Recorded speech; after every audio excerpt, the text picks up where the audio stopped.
Welcome to the WinEH podcast. This show is focused on empowering ranchers.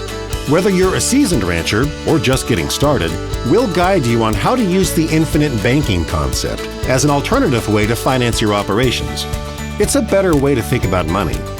Join us as we discuss planning for the future, attracting the next generation, and the art of keeping more money within the family. Here's your hosts, Winnie and Lacey.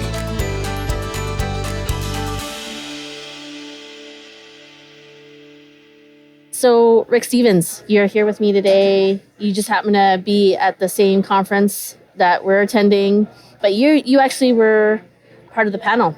Going to be right after lunch. Yeah, they invited us to speak this year. We've been here. I think this is our second conference. We came the first time in 2018. Okay. Yeah. Mm-hmm.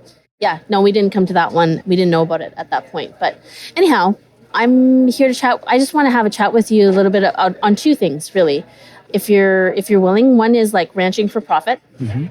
You're attendee of Ranching for Profit. That's right. And you're also someone who is implementing into their operations the infinite banking concept as well.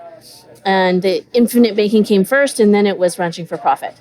That's right. Yep. Yeah. So I think that as producers such as yourself really start to sort of grow your operations or just like elevate or just change directions in what you're doing, how do you feel like, do they mingle well together? How are they different or how are they the same?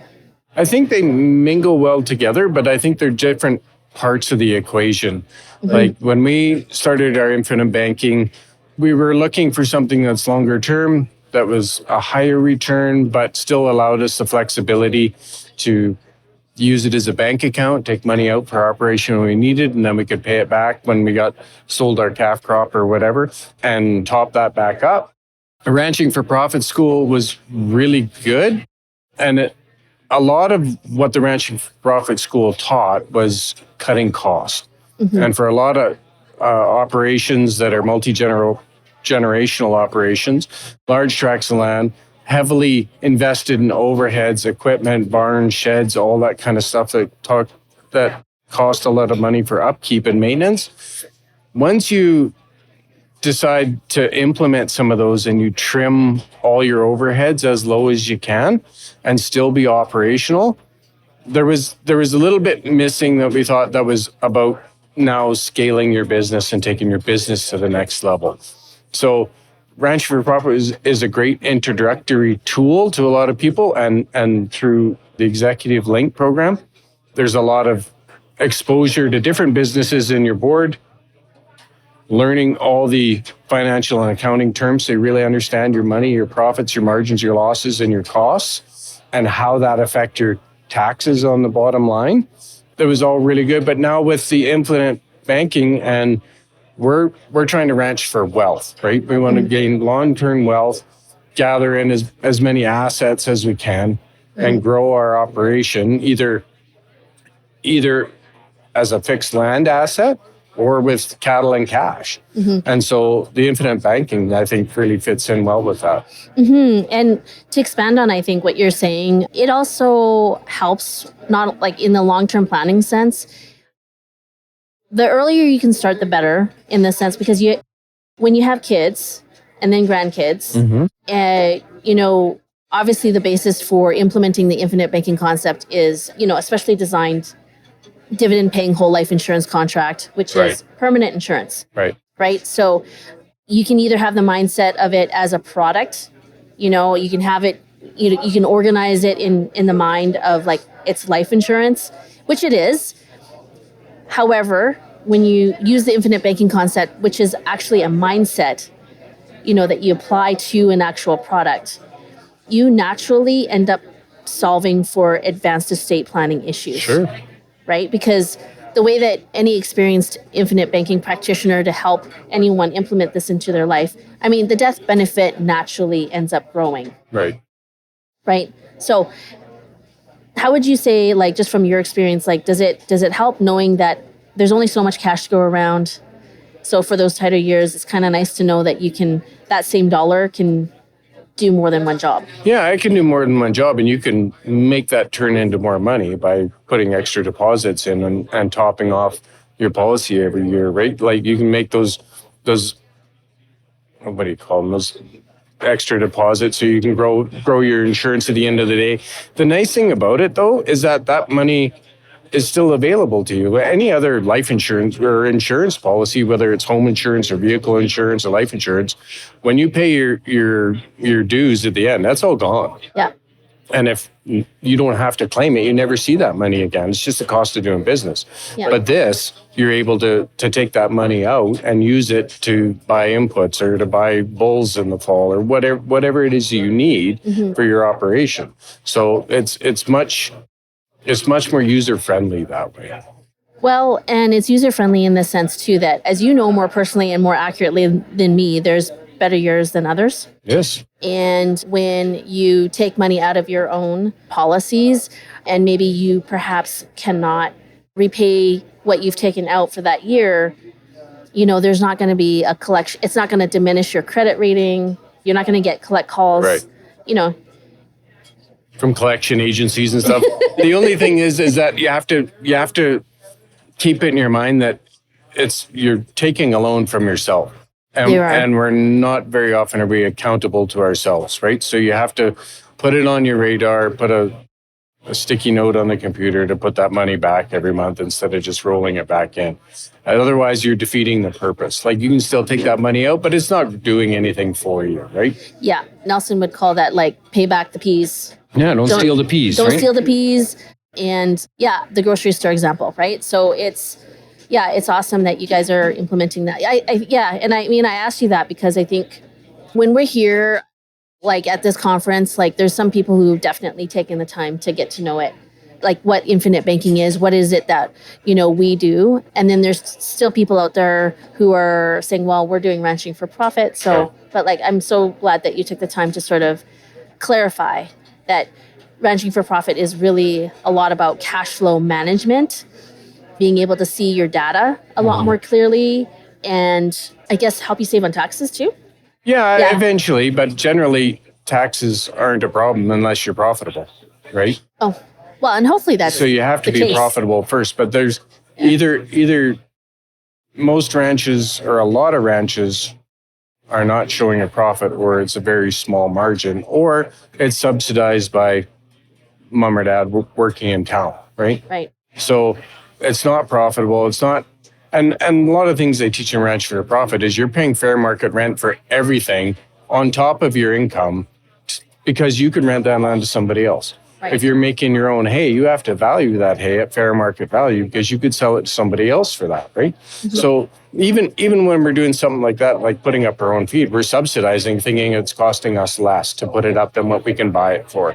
Mm-hmm. But really, you could sell that to somebody else for more than what you're valuing it at. And why would you not charge your own cows to eat that hay rather than send them to somebody else's, right? So you have to account, it's full cost accounting, plus the value of your transfers and the appreciation within your herd or your asset profile, whatever that looks like, right? Right. Okay. So is there anything else, I guess, like you would share, like who would this be for, like infinite banking? Yeah, who would this be for? I mean, it's for anybody, because if you're gonna have a life insurance policy because you have loved ones you're gonna leave behind, or you want to, whether you want to do that or you want to donate it to a cause that you are deeply connected to or care about. If you're gonna have life insurance anyway, why wouldn't you have something you could use, right? That you could use for your own benefit if you wanted to renovate your kitchen or put a new deck on the house or whatever, and you can take that money. And the policies are so customized that it doesn't matter what your level of income is. You can set it to your level of income for the size of policy you want. Mm-hmm. And if you come into a windfall, you can put it into there and build it up, or you can use it for other things. So it's very flexible that way. Yeah, and I love that. If anyone was actually to compare the terms and agreements on a permanent life insurance contract, the ones that we specifically like to put in place for others, it's like hands down, there's so many features and benefits that if you put side by side against other avenues, even a piece of real estate. Okay, Yeah, for sure. Even a piece of real estate, it is actually considered a stronger asset class than a piece of real estate, because a bank would actually lend 75% to 100% of the cash surrender value back to you with very little financial qualifier. Right. And that's because it's based on contractual guarantees. Yes. And that's so much nicer than having to go to the banker and sit there and have to provide your balance sheet, your profit loss, your last 3 years of income tax in order to take out an operating loan or a loan to buy, a piece of equipment or whatever it is. Right. Where you can, at the drop of a hat, I can pick up the phone and phone you and say, hey, we need this much money, and away it goes. So it's much easier to set into motion. It's way less hassle. And when we have a good relationship with you, it's easy. We can visit and talk about our policy and what's going up and what's working and what's not working, and hold our feet to the fire a little bit. And, hey guys, come on, pay attention here. Yeah. Just a reminder, right? But like nothing like no punishment.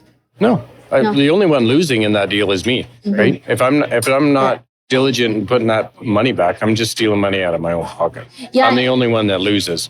Right. And truthfully too, like the life insurance company, if you don't pay it back, it's, honestly, they're not worried. It's less money that they have to pay out. Right. So it's less risk to them. I guess one last thing too, it's like this, just would you say that this is definitely more of a process to implement than a product? Yeah, I think so. Well, there's a little bit more strategy about, right? Yeah. It's not just the money comes out of your account every month and this is your policy and you renew it at the end of the year. Right. It's like anything. It's kind of like I don't know.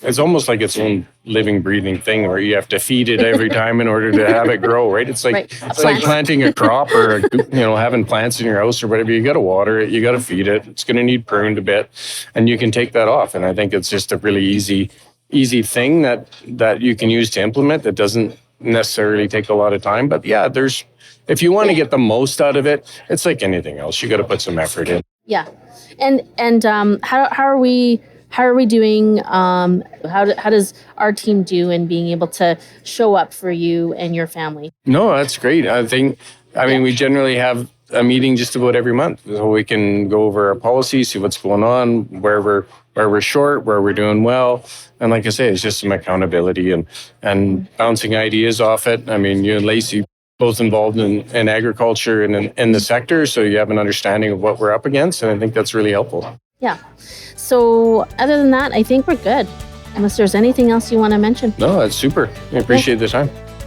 You're saying, no, I appreciate the time. What are you talking about? Thank you.